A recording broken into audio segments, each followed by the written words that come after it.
Movie के starting में हम देखते हैं कि एक निकोलाइन नाम की लड़की को जेल में रखा गया था, जहाँ पर वो कुछ सिक्योरिटी गार्ड के साथ उलझ रही थी। यहाँ पर ऐसा दिखाया जाता है कि वो लड़की मानसिक रूप से बीमार है। वो लड़की उनको वहाँ से चले जाने के लिए और उसको अकेला छोड़ने के लिए बोल देती है। वो गार्ड उस लड़की को उठाकर दूसरे जेल में शिफ्ट कर देते हैं।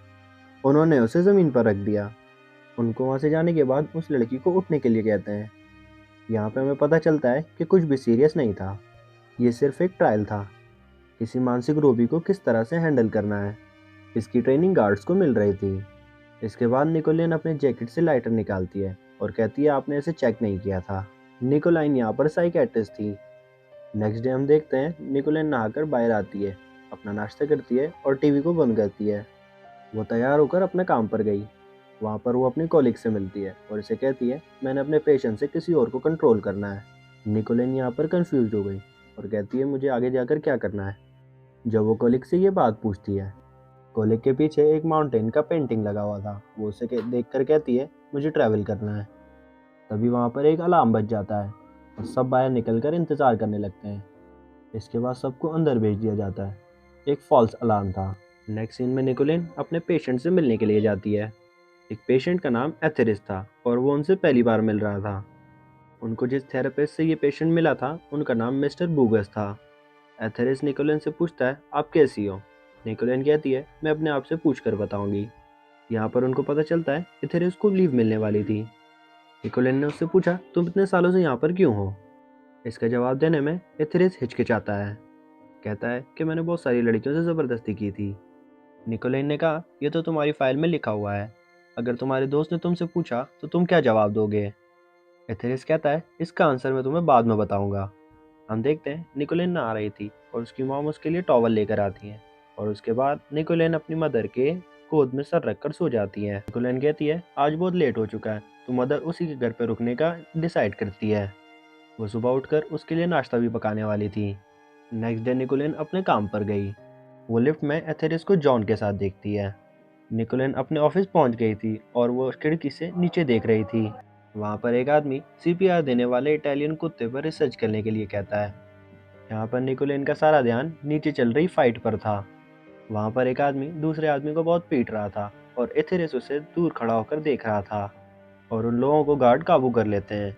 नेक्स्ट सीन में हम मीटिंग देखते हैं तो सब लोग एथेरिस के बारे में डिस्कस कर रहे होते हैं।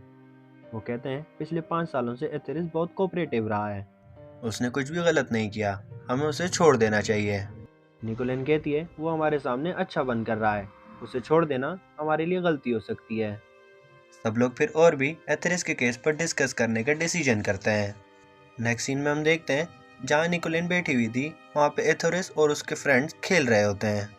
निकोलिन जब एथेरिस से पूछती है कि तुम ठीक हो, एथेरिस कहता है कि मैं ठीक हूँ। निकोलिन उसके बाद उसको खड़े होकर देखने लग जाती है। वहाँ पर उनकी एक कोलिग आती है और एथेरिस को ऑब्जर्वेशन के लिए ले जाती है। उसके बाद एक कन्फेशन सेशन स्टार्ट होता है और सब एक दूसरे का कन्फेशन सुनने के लिए बैठे होते हैं। वहाँ पर एक आदमी कन्फेशन सुनकर बहुत बोर हो जाता है और दूसरे बंदे पर हमला कर देता है। निकोलिन उनकी फाइट पर अपनी चेयर से गिर जाती है और एथेरिस आकर उसे उठाता है। उसके बाद निकोलिन एथेरिस की थेरेपी सेशन लेती है। निकोलिन कहती है तुम ऐसा करते क्यों हो, पहले लड़कियों को बहकाते हो फिर उसके बाद उनसे ज़बरदस्ती करते हो। एथेरिस कोई रिस्पॉन्ड नहीं कर रहा था। निकोलिन फिर उसके विक्टिम नताशा का नाम लेती है और कहती है उसे कैसा फील हुआ होगा। एथेरिस कहता है मुझे पता नहीं और वो 2 बार पूछती है। एथेरिस कहता है उसे बुरा लगा होगा। यहाँ पर एथेरिस मरीका को देखकर बार बार डिस्ट्रैक्ट हो रहा था। निकोलिन मरीका को बाहर कॉफी लेने के लिए भेज देती है। यहाँ पर उसके बार बार पूछने के बावजूद एथेरिस उसको बातों में उलझा देता है और उसके एंड में वो जवाब दे देता है और उस पर गुस्सा हो जाता है। उसके बाद नेक्स्ट सीन में निकोलिन अपने फैमिली के साथ कुछ अच्छे पल बिताती है। जब वो एक बच्ची के साथ डांस कर रही थी तभी उसकी मदर रोने लग जाती है। डॉटर इन लॉ ने उसे समझाया कि खुशी के मौके पर ऐसा रोना नहीं चाहिए। नेक्स्ट मॉर्निंग निकोलिन बहुत ही जल्दी अपने ऑफिस पहुंच जाती है। वो अपनी चीज़ें थेरेपी रूम में रखकर हॉल में आ जाती है। वहाँ पर उसे एथेरिस मिलता है और उसे कॉफ़ी ऑफर करता है। एथेरिस ने कहा मुझे किसी और थेरेपिस्ट के पास भेज दो। निकोलिन उसे मना कर देती है और कहती है तुम चूज नहीं कर सकते तुम्हें कौन सा थेरेपिस्ट चाहिए। वो कहता है हम दोनों के बीच में कुछ भी ठीक नहीं चल रहा है। वो उससे पूछता है कि क्या मैं तुम्हें अट्रैक्टिव लगता हूँ, अगर लगता हूँ तो तुम मुझे एक्सेप्ट क्यों नहीं करती।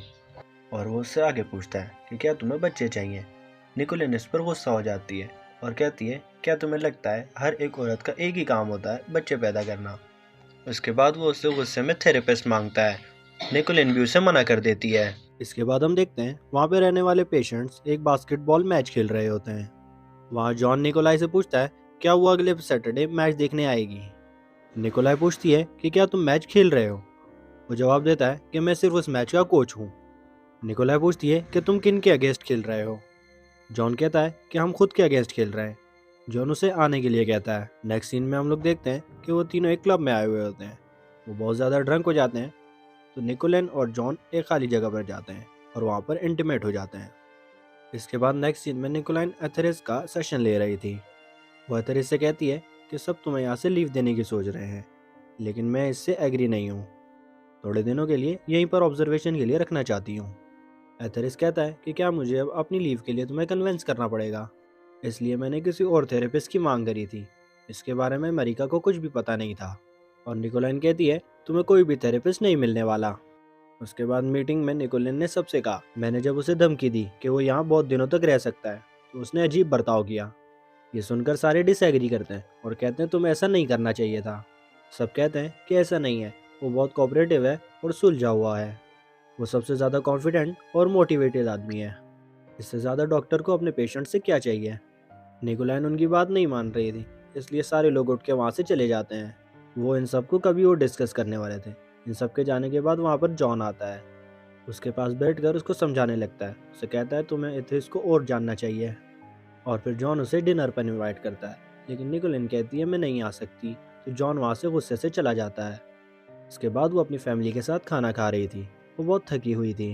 उसके बाद उसकी सिस्टर उससे कहती है तुम्हें नहाकर आराम करना चाहिए। वो बात ले रही थी, तब उसे रियलाइज होता है कि उसके पैरों पे किसी ने अपना हाथ रखा है। इस वीडियो का नेक्स्ट पार्ट देखने के लिए हमारा चैनल सब्सक्राइब करें।